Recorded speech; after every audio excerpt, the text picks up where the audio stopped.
Welcome to the AIPIS show for accredited income property investment specialists and those who aspire to be. If you're a real estate, mortgage, or financial professional, this is the place for you. We'll explore innovative investment analysis, sales, marketing, and income-generating strategies for the most historically proven wealth creator, income property. Learn from the experts as they show you how to build a better business and a better life. Thank you so much for joining me today as I am coming to you so gratefully and so thankfully from Southern Florida. Let me welcome back a returning guest and a client of ours. We'll do a little case study here, and that is Adam Schroeder. Adam, welcome back. How are you? I'm doing well. Thanks for having me on again. Good. It's good to have you. And folks, you might remember that when Adam was on the show before, he shared this awesome thing as I was staying at his house for a couple of days. It was great staying there with you and the kids. And Adam has 4 kids, so he's busy. We're all thankfully resting right now. Yes.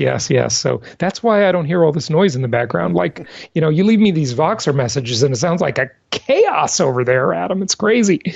But I think when you're a parent, you become a little bit immune to that sound. It's just sort of like a dull roar. You get kind of immunized to it a little bit. But anyway, fan in the background. Yeah, it's like a fan it's like white noise. Your white noise machine, right? Yeah. But you might remember Adam had this awesome family mission statement on the wall in his family room in the house. And it was on the wall on like canvas and had this really cool thing, and talked about it on the show before. So that was good, Adam. But today you have some management and self-management, we're talking property management, questions. Apparently you stumped one of your property managers. You've got a few houses in Memphis, I know. Are you in another market too? I can't remember. Where are you? We have 3 in Memphis right now, and we just signed a purchase agreement for one in Jackson on Friday. Jackson, Mississippi. Yes. Good stuff. MISSISSIPPI. Okay, good. I remember learning to spell that when I was a kid. So you put that one under contract. Okay. Now, you're not self-managing anything, right? You're doing property management all the way, right? Professional management? Okay. Right now we have that, yes.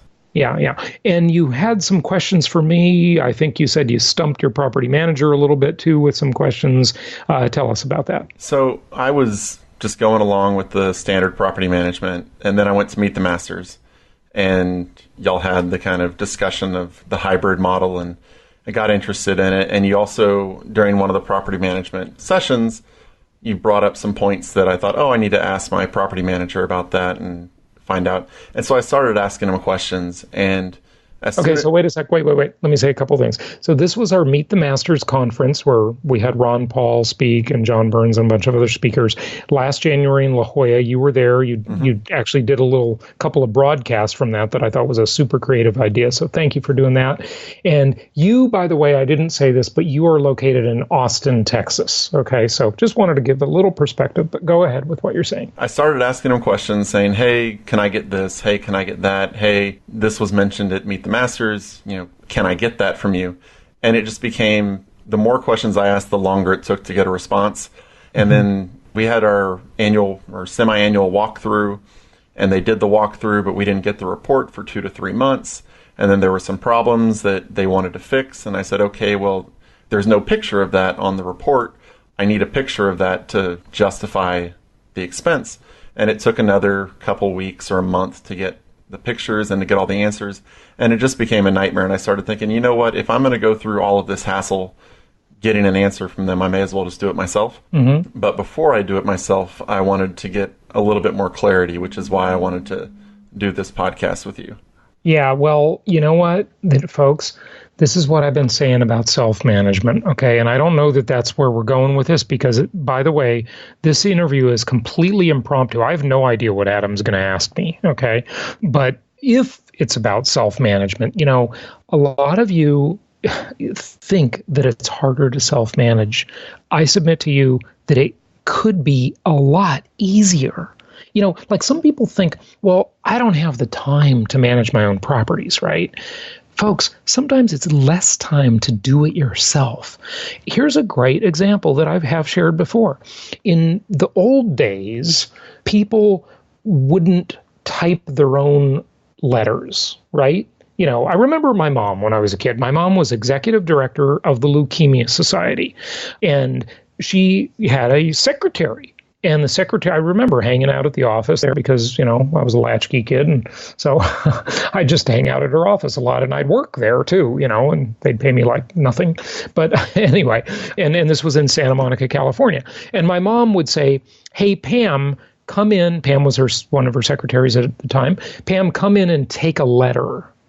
And Pam would bring in a stenographer pad, and write shorthand and write what my mom would tell her and then go type it, right? How many people do that nowadays? No, everybody types their own stuff. They email it, right? Nobody has people typing their own stuff anymore, okay? It's just not done because it's just easier to do it yourself. Same is true with booking travel, for example. I used to have Karen, who's been on the show, and, she used to be our operations manager when we had our big offices in Orange County, California. And Karen used to book my travel for me. Well, you know what I realized? As good as Karen is, it's easier for me to just do it myself. You don't need to have a middleman for some of this stuff. Sometimes it's just easier to do it yourself. So anyway, that's my thing on self-management. Okay, Adam, go ahead. Sorry. In relation to that, so what happened, the one that really spawned this was they did the home inspection on one of our properties. They emailed it to me on May 29th. Erin and I looked at it. Erin's my wife. We looked at it that night. We responded on the 30th. And then she said they would reach out and get some more photos. That day, she sent it on the 30th. And then on June 26th, I emailed them and said, "Hey, I haven't heard anything and I wanted to check in." And they didn't respond. And on July 13th, I emailed them and I copied Oliver, actually my investment counselor, because they tend to respond more whenever I include him. And on July 13th, and then July 17th, Oliver sent an email saying, "Hey, what's going on?" And then she responded to that. She responded to Oliver once he got involved. And so it went from May 29th to July 17th. Isn't that ridiculous? Just to get the simplest thing. Yeah. Just to get pictures of this, right, of the damage. So my question is, as I'm considering the possibility, and we're probably going to go into self-management in that market, what information do I need to get from the current property manager to be ready for the switch? Do I need to get anything from them? The first thing is everybody should always have a library of pictures on every property they own. Okay, you always need that because every time you remarket the property, you need that. And just your property manager should just give you a complete file. Now, some of the stuff they're going to say they can't give you because of the tenant's privacy. And this is another battle you don't have to engage in if you self-manage. There are laws, of course, protecting the tenant's privacy. But if you take the middleman out and you manage your own properties, you hold those documents. Now, you got to be respectful of all that, of course, but that's a separate issue. But we've had cases, maybe like once or twice, I remember this coming up out of thousands of deals, where the tenant will owe the landlord money at the end of the lease, right? They'll either have some damages to the property or, maybe they've had an eviction or something, right? And the landlord wants to pursue a judgment against the tenant, but the property manager will say, well, we can't provide you a copy of their application and credit report because that violates our obligation to the tenant's privacy, right? Well, if you don't have a manager and you're the manager, you have that. So if you need to get that information for a collection agency, you got it, right? There's no battle. It just amazes me how lame some of these managers are sometimes. And listen, they're not all lame, okay? I know I make it sound like they are by the way I talk. You know why? Because I don't point out all the good things they do. And that's not fair. Okay, I will be the first to admit they do a lot of good things. They do a lot of stuff right. But That's not what we're talking about. Remember, I'm a complainer, okay? And complainers change the world. There's a Jason Hartman quote. Gandhi was a complainer. Martin Luther King was a complainer. Rosa Parks was a complainer. Complainers change the world. That's my excuse for being a complainer. I don't know if it works, but anyway. So you need to get a complete file. And you need to have a full library of pictures on all your properties, okay? Always keep that nicely organized on your computer. So whenever you have the property go up for lease.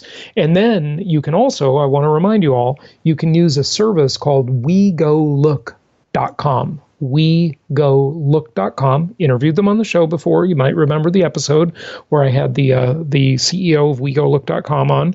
And for $69, they'll go look at things, take multiple pictures, report on things for you. Super handy service for remote management. So is there something in particular you're thinking besides just a complete file on the property? No, I mean, if it was pictures and kind of what kind of paperwork I can actually get from the property manager, like I had to ask, I realized after Meet the Masters that I didn't have the actual lease, the signed lease from the tenant. Yeah. So I got those, but I didn't know if there was any. Of course you want to get all that. Yeah, I didn't know if there were any other things that I wasn't thinking of that I needed to get from them. So you're saying there's a chance I could get the application, but there's also a chance they may not. They may, I don't know, just see what they're going to say. But you tell them you want a complete file and everything. I mean, you have the right to it. They may bring up the privacy thing a little bit. Okay. They may object to some of that stuff. But what I would say is, look, if they do that, just say, okay, if there's something you can't show me, then I want a redacted application. If you need to take something off of that and redact it for tenant privacy purposes that you can't give to me, then send me the application redacted. Just black out the information that I can't see. Okay. And then after we're switching, I'm assuming I should send a letter or an email to the actual tenant to say, hey, you're going to be in contact with me. What all do I need to give them? Or what all should I give them? You don't really need to give them anything except tell them where to send the rent. And, I would just exchange contact information with them. You're going to find that most of these tenants are just decent people and they want to maintain a nice relationship with you. And you're going to find that everything's going to be great. And you're going to find that a lot of them do a lot of the repair work for you for free. So that's nice too. Okay. And so whenever you have to sign a new rent contract, where do you find like the contracts and all of the things you're going to need to either re-up the current tenant or to find a new tenant? Yeah, good question. So you can either get them from a property manager or a real estate agent in that local area. And by the way, these go state by state. But, if it's in Memphis, even the property manager you're leaving, you can get it from them. Okay, because, a good way to sort of change that relationship rather than end that relationship is to say to them, look, I still need a la carte services. When the tenant turns between tenants, I need you to handle that for me. How much will you charge me? And some will say, well, we don't do that. They don't do a la carte or unbundled services, but a lot of them do it. Okay. So you can find a property manager that does it, or you can have a real estate agent do it. And the real estate agents and property managers have access to the form library with all the different forms and documents. Now, that's one place, okay? That's a good place to get the stuff. But you can also go to places like Nolo Press, nolo.com, Nolo.com. I think, that may not be their exact website, but I think it's probably nolo.com. They have a lot of great books on property management, and they have a form library on their site. You can buy forms there. You could buy them on Amazon.com. Stationery stores sell generic forms. You can get them at places like rocketlawyer.com. There are zillions of places. These forms are not a big deal. Okay, it's just not a big deal. And so if they don't do a la carte services, or if I'm not interested in having them do it, just say, what's the best way to find an agent that will actually know what they're doing? Well, Yeah, know what they're doing is a whole good question because most of them don't know what they're doing. But what happens when you use a la carte services is there's always a little bit of tension because you're always automatically dangling a little carrot in front of them because they want to get your business. If it's a real estate agent that doesn't do property management, they want to form a relationship with you because, the likelihood is with most people, in 5 years, you're going to sell that property, or 3 years, or you might refer them to someone, or you might want to buy another investment property in the area, so they always know that there's maybe some future business coming, right, with a real estate agent. With a property manager, it's kind of the same thing. They want to get your property management account. So you can go and you can find property managers, you can look at Yelp and read reviews and stuff. Like I've said before, I just want to caution everybody that one of the challenges with property managers is the conflict of interest problem. There's an old saying, you can't serve two masters. You can't serve two masters. You can only serve one.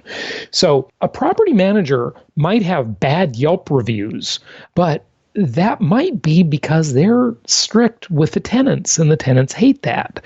So actually reading and looking at the reviews is important. So, you got to sift through them. I mean, you can't believe anything you read online, but it's better than nothing, right? It's a guide. And get a referral, get a referral from your investment counselor at our company, get a referral from other investors that you meet at our events. Those are good ways too. So there's lots of ways to do it. I just think that the type of relationship you get into with a full-fledged property management agreement, unless the property manager is really good, and some of them are really good, most are mediocre and some of them just suck. Okay, let's face it, is that even if they're really good or mediocre, they get complacent. With property management, it's like you have a contract. You're stuck with them, right? Whereas if it's an a la carte service, you're not stuck with them. And everybody just views the relationship differently, okay? I'll give you an example. In traditional real estate, like I used to be in traditional real estate for many years, right? The agents that had really long listing agreements, when someone wanted to sell their house, and if they gave me a really long listing agreement, I'm going to be a little more complacent about that. I hate to say it, right? It's just human nature because you have time. The listing's not going to expire.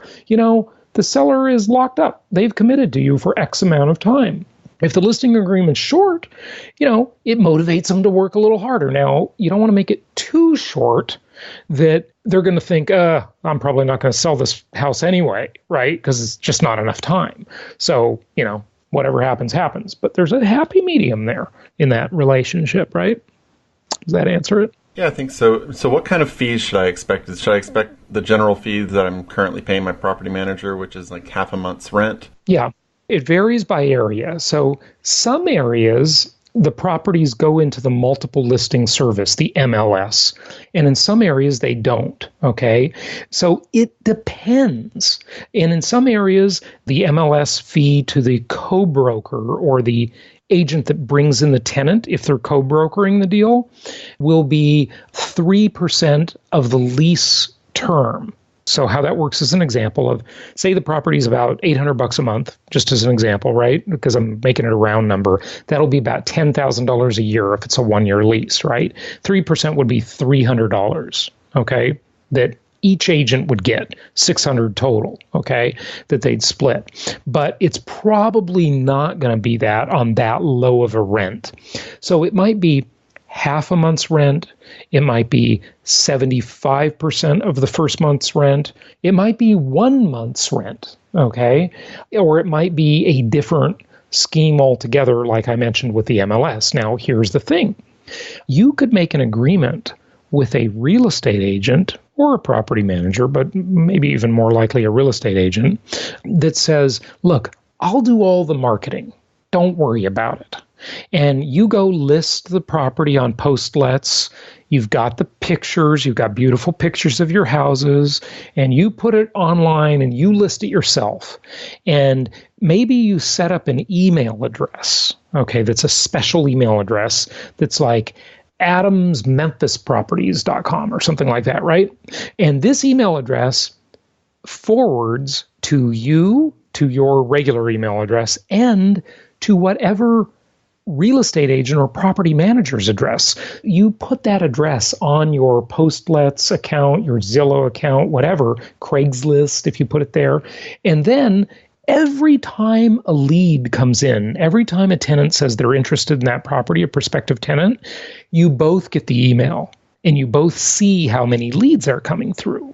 And, a lot of these sites have dashboards on the back end where you can look there and so forth. And it's just a whole different relationship when you see what's going on and you have some control over that relationship. And you know what? When I've done this, it motivates the property manager because, I say to them, hey, look, we got a dozen inquiries last week. What happened to all those prospective tenants? It's just a whole different dynamic, Adam. It's great. It's great. Get a little control of this relationship. And this doesn't take a lot of time. It's just really, it's like, hey, should I call someone into my office to dictate an email to them or just write it myself, right? Now, getting into insurance, I think right now the way our insurance is set up is we're on a master policy with the property manager. Do you recommend individual policies or lumping it together for a commercial policy? That's a toughie. Okay, so probably the individual policies are going to be better. Okay, probably. I'm not an insurance expert, okay, but I just know how I got burned, and another one of our clients got burned by that affinity group management. They also go by National Real Estate Insurance Group, NRE, however that is, G or whatever, IG, National Real Estate Insurance Group. And now I think they're under REI Guard or something like that. Don't quote me on this because I'm not sure, but they're using all these different names out there. And I know that there have been many complaints about them, and they burned me. They wouldn't pay a claim that I had. I know that they wouldn't pay one of our other clients' claims too. And this was one of these very inexpensive insurance policies where they would insure your whole portfolio of properties. They wouldn't charge you much at all. But then when the claims, when it was time to make a claim, they got a million excuses not to pay you. And that was really annoying. Individual insurance is probably going to be better. But again, insurance has become a bit complicated, and I'm not an expert. Now, we've had Ed Babkus on the show before. He's been at several of our events. He's insured a lot of our clients' properties over the years, and, he's kind of talked about the difference between that. And just look for those past episodes about insurance. Maybe go to jasonhartman.com and just type insurance, and you'll see them come up because there's a lot more detail there. Now, I know you're a huge fan of pet rent. Mm-hmm. Yep. And I'm a huge fan of pets, too. Yeah. I love animals, but they got to pay their way. Do you currently charge pet rent for your... Oh, yeah, absolutely. And what have you found is a reasonable amount? $25 per pet. Okay. Yeah. So if they've got 2 cats, you might make them a better deal, maybe make it 40 for 2 or 25 for 1, $25 a month. I mean, look, folks, every institutional landlord is charging pet rent. Why aren't we doing it? Institutional landlords, in other words, that own big apartment complexes, and also, these Wall Street firms, private equity groups that own all these thousands of houses that they're renting, they nickel and dime people for everything, okay? Folks, you should be nickel and diming a little bit. It's the way it is in the marketplace. If they can charge it, you can charge it. It's much nicer to live in a single-family home than in a crummy apartment building. So why can't we charge that stuff too, just like they are? And mostly, it's that the single-family home landlords just aren't asking for it. Just ask for it. You'll be surprised how often you get it. And where have you found the best quality repair workers? Like when you get a request from your tenant, you think, yeah, that actually needs to be fixed. Where have you found the best results? Well, one of the great things about self-management is sometimes the best result is the tenant themselves, okay? I've had my mom on the show, and she's talked about how she, I don't know if this is a legitimate screening question either, but asking them if they're handy, okay? And, sometimes the tenant will either be the person themselves, and they'll fix a lot of stuff around your house, or they'll find the person, or places like Angie's List, okay? Any places where you're going to get some reviews and know if, if they're verified actual customers are reviewing them. Okay, and whenever you're doing this... Now, let me say one thing about Angie's List, though, okay? So everybody listening to this that's following our plan is investing in a diversified way in multiple markets, okay? So Angie's List, at least last time I used it, is a localized membership. So it's like $5 a month for each city, right?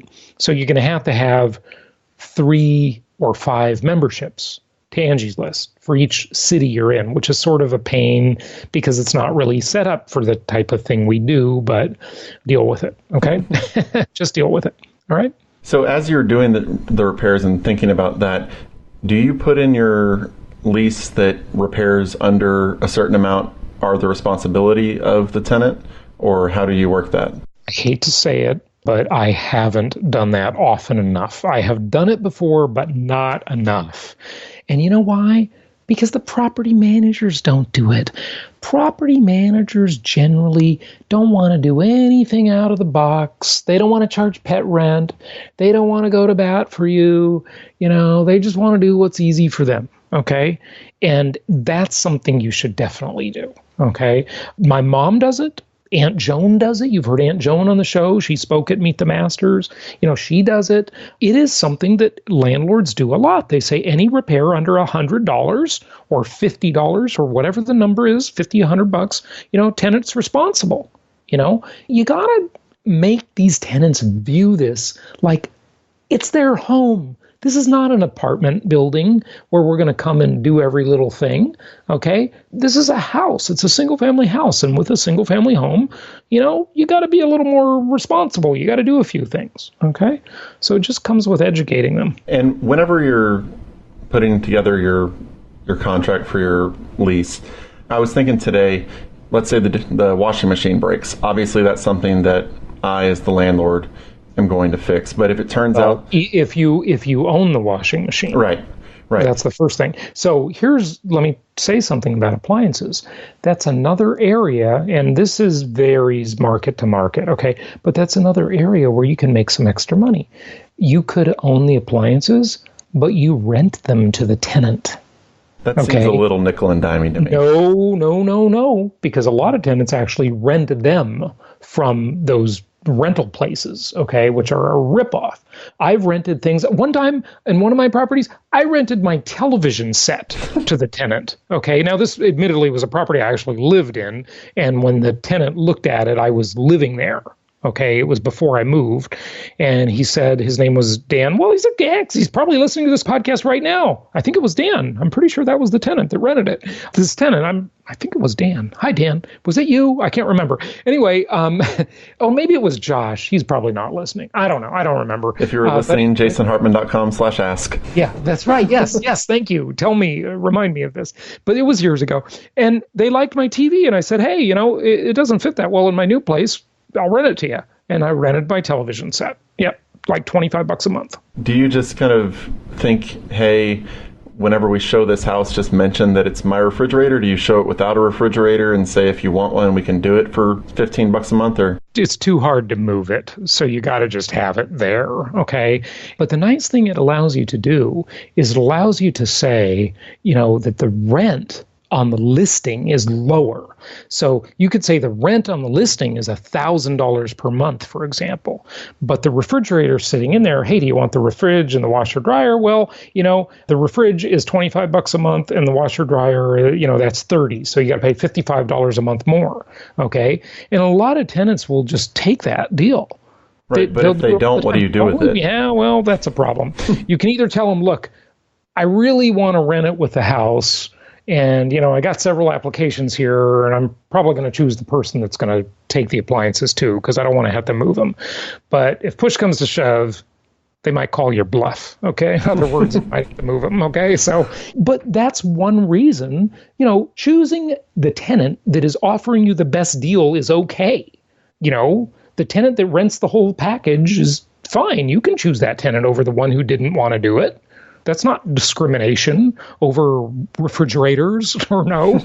Okay, of course, it's like if someone comes to look at your garage sale and you got a bunch of furniture in your house that you're selling because you're moving, right? You could make them a package deal if they'll buy more stuff. If they buy less stuff, well, you don't get as much deal. If you just want the dresser, if you want the whole bedroom set, I'll make you a better deal. Same idea. One of the last questions I have is property management software. I've never used it, obviously, since I have a professional manager. What should I expect out of it, and what do they do for the most part? Well, okay, so that's a great question. Of course, Property Tracker is great, okay, and that's the software that I own half of it. And it looks like I'm going to be buying my partner out, or he's going to be resigning. I'm not sure. So look for more news on that. I can't wait to get the whole thing because I'm going to throw some money at it and spend some money on it, okay, and really fix it up.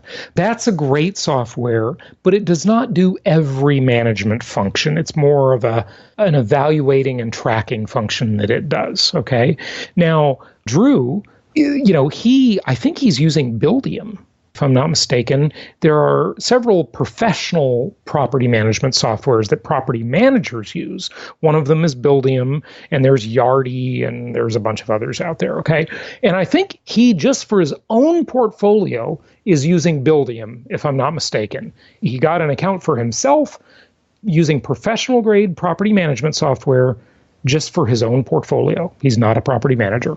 He says he likes it very well. So, and he also likes self-management very well, much better than having managers. But what should I expect to get in them?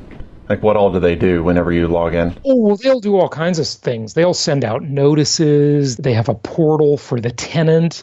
Many of them have a portal where the tenant can pay rent. By the way, cozy.co, we've, of course, had them on the show, and they've spoken at some of our Meet the Masters events over the years. That's another one. It doesn't do all the professional grade stuff, but, it's like an online payment system, which is handy. And, it'll send out notices. It's got document libraries, 3-day notice to pay or quit, move out checklist, all kinds of things. Now, just know I don't have this software myself, okay? I'm not actually using it, but I've seen the property managers using it, and I've looked at some demos of it over the years. But it does all the things that a professional property management company would need, okay? Notices for this, that, or the other thing. It does invoicing, a ton of stuff, okay? But just go check it out. Go look at buildium.com or yardi.com. Can't remember how you spell that. It's kind of spelled funny, Yardi. But type in property management software and just check out their websites. A lot of them have little videos on it that demonstrate what they do and things like that. So it's pretty cool. Now, is there a certain number of properties you think is helpful to get them when you hit, or is it something that even if you have one or two, it would be useful? The software? Yeah. For one or two, I don't know that you need to go that far. But I think the reason that Drew, and, my memory's a little foggy on this, I think the reason he chose Buildium was because I think it had a sort of a small operator pricing package. And maybe the others were more designed for having more doors under management. I can't remember, but again, I would say just go look at their websites and look at the pricing and that kind of stuff. Okay. And what kind of grace period do you give your tenants, if any? My mom doesn't give them any grace period. I remember her talking about checking it in the hospital. I think that's really good. Okay, no grace period. But she doesn't charge very high late fees either. Her late fees are kind of not, they're kind of light, okay, compared to some. I would say no more than 3 days grace period on the rent. The rent's got to be there on the first, 3 days maximum, or just no grace period, just, have your expectations, and people tend to meet them sometimes. What kind of late fees do you charge? Or standard? Yeah, that's all over the board. And by the way, there are some laws on late fees, so be a little careful with this one. Some charge like every day they're late. Some charge, $50 or $25, but you really have to have a late fee that increases with time, because if it doesn't, and they say, oh, well, It's already the 4th of the month. There was a 3-day grace period. I have to pay the $50 late fee anyway. So what's the hurry? You don't want that. Okay. You want to cost more every day. Okay. So the answer is, I don't have an answer for that one. And I don't want to run afoul of any particular state's law on late fees. Where's a great resource for this more legal stuff? Nolo Press. I interviewed a lawyer from Nolo Press on the show where we talked. Just go to jasonhartman.com and type Nolo, Nolo. They've got great books on this. Everybody that's going to do self-management, get yourself one property management book. Property Management for Dummies, a Nolo Press book. I think Nolo's really very good. I like their stuff a lot. And you don't have to sit there and read the book. I mean, maybe if you have insomnia, you want to read the book so you'll fall asleep. But just have it there as a reference. Thumb through it, skim through it, read a few things that interest you in the book. And this stuff is not that hard. A lot of times it's easier than managing another person with a conflict of interest. Okay? I'm really telling you, the self-management thing is pretty good. I do want to say one more thing, though. Remember, the most tender, delicate time is when your property is vacant, okay? You really want to be careful with a vacant house. Vacant houses can have a pipe break. Vacant houses can get vandalized. Vacant houses might have their insurance canceled, or your insurance company doesn't cover past a certain point. If it's more than 60 days vacant, the insurance cancels automatically. So be careful of a vacant house. Know what your insurance policy says. And one more thing on insurance. Some insurance policies have clauses that say they limit their coverage if you don't have a professional property manager. Okay? Now, they think that that's just a sort of a general safety precaution for them, right? Being the insurer. But I say it's not that way in practice, but that's discrimination, Jason. Yeah, it is. I know. Self-managers should not be discriminated against. They should not have to sit on the back of the management bus. Okay. It's wrong. Yes, it's wrong. I tell you, it's wrong. But yeah, so just be careful of what your insurance policy says. And, your insurance agent, don't lie to them. Don't say you have a manager when you don't. Okay. If you're self-managing and maybe you had a manager when you bought the policy, and then you got rid of your deadbeat manager because you thought, hey, I want to get more control of this. I'm going to jump in, learn a little bit. And that's the great thing too. When you self-manage, you can learn some stuff. Every time, like I hired a patent attorney today to patent something that I want to patent, right? And patents, I have a lot of trademarks and copyrights and all that intellectual property, but patents are one thing that I've only dealt with one other time in my life, right? Where I applied for a patent on something. I told him today, I said, John, look, I want to learn something. I said, how do you do the search for the prior art, to see if this invention has already been invented, right? With a trademark, it's easy. You just type in the words on the trademark website, uspto.gov. But with a patent, how do you search it? I mean, it's a concept. It's like a three-dimensional thing. You've got to figure out a way to explain it, right? I'm making them teach me because I just want to learn something. It's interesting. Learn some stuff about property management. Folks, learn some stuff. You'll like it. It'll make you feel empowered. That's what we're all about, the empowered investor, right? Empowerment. That's the thing. That's everything I had. So those were all the main questions I had about going into self-management. All right. I hope I answered them for you. Yeah. And with the clip we're playing on this episode from Drew, who's found out some other nice things. He's always voxing my mom and I. We've got this little thread where we're listening to Drew's story as he gets into self-management, and he just keeps loving it. It hasn't been all roses. He's had a couple of bumps. He just thinks it's a lot better when you have a direct relationship with the tenant. And you'll hear that in his own words on that Voxer. Okay? So, yeah, good stuff. Thanks, Adam, and happy investing to everybody. Be sure to register for our Hawaii events coming up. Okay, first week of November, we've got Profits in Paradise, 2-day conference in Hawaii, and then we've got our 2-day Venture Alliance Mastermind event right after that in Kauai. Okay, beautiful Kauai. I've never been there. Can't wait to go. It's beautiful. Yeah. Oh, you have been, huh? Yeah, Aaron and I went. It was our baby moon before Isaac was born. there's something called a baby moon, not just a honeymoon, a baby moon. I have not heard that before. Yeah, just before the baby's born, before they recommend the pregnant woman not fly, you go and take a vacation. And it's your last big vacation before you have a visitor in your house for the next 18 years. Or maybe longer, maybe 30 years. If it's 30 years, he's paying rent, that's for sure. Yeah, well, good. See? Self-management. There you go. Right? You're not going to hire a property manager, are you? Maybe one of his brothers if I don't want to put up with it. Yeah, there you go. Get the brother to do it. Yeah, good stuff. All right, Adam. Hey, thanks for participating and asking these questions. Really appreciate it. I'm sure it was super helpful to a lot of the listeners. So we really appreciate you coming on the show again. Good luck. Let us know how it goes. Thank you so much for listening. Please be sure to subscribe so that you don't miss any episodes. Be sure to check out the show's specific website and our general website, hartmanmedia.com, for appropriate disclaimers and terms of service. Remember that guest opinions are their own, and if you require specific legal or tax advice or advice in any other specialized area, please consult an appropriate professional. And we also very much appreciate you reviewing the show. Please go to iTunes or Stitcher Radio or whatever platform you're using and write a review for the show. We would very much appreciate that. And be sure to make it official and subscribe so you do not miss any episodes. We look forward to seeing you on the next episode.